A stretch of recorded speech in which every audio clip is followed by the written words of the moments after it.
If you ever think your job's crappy, try having to plunge into a pit of literal human doo-doo feces every single night. Way back in the day in good old England, some daring men made a career out of wading through human excrement. So-called gong farmers were tasked with draining out cesspits filled to the brim with offensive butt slop. The profession had existed for centuries, but it saw its height between the years of 1485 and 1603, also known as the Tudor Period. Oi, I got a tutor for you. Since this was way before the invention of the turlet, people were content with just slamming their cheeks down in a public latrine to pinch off a quick loaf. The other problem was the lack of availability of somewhere to go. Towards the end of the 14th century, it's estimated that there was only one public bathroom per 2,000 people. Plus, keep in mind that all of that human waste was just piling up in a literal stone-lined hole in the ground, so you were just dropping logs onto a mountain of timber.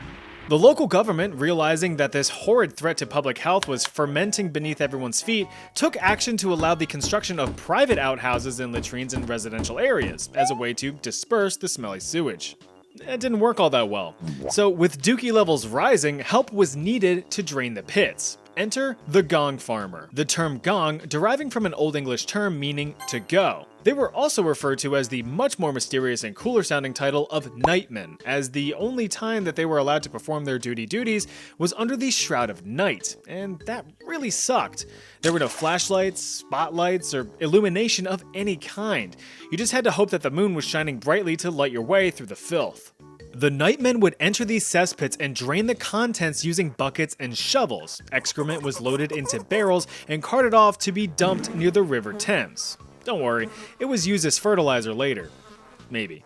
These men would be knee-deep, waist-deep, even neck-deep in the stuff, which had its own risks, the first and foremost being asphyxiation. Cesspits were often enclosed spaces with little to no ventilation, so the buildup of noxious and toxic gases was a very real threat.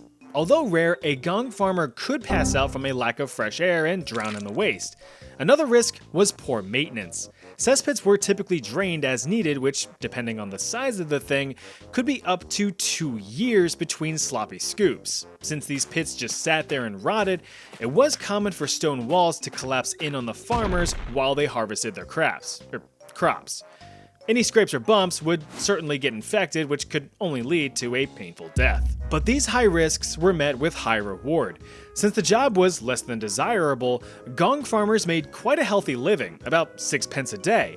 Now, I'm not quite sure what that is in non-silly sounding money, but sounds pretty good. Problem is though, gong farmers perpetually reeked from their labors and were only permitted to live in certain areas of the city, with most of the public actively avoiding them and, well, treating them like crap.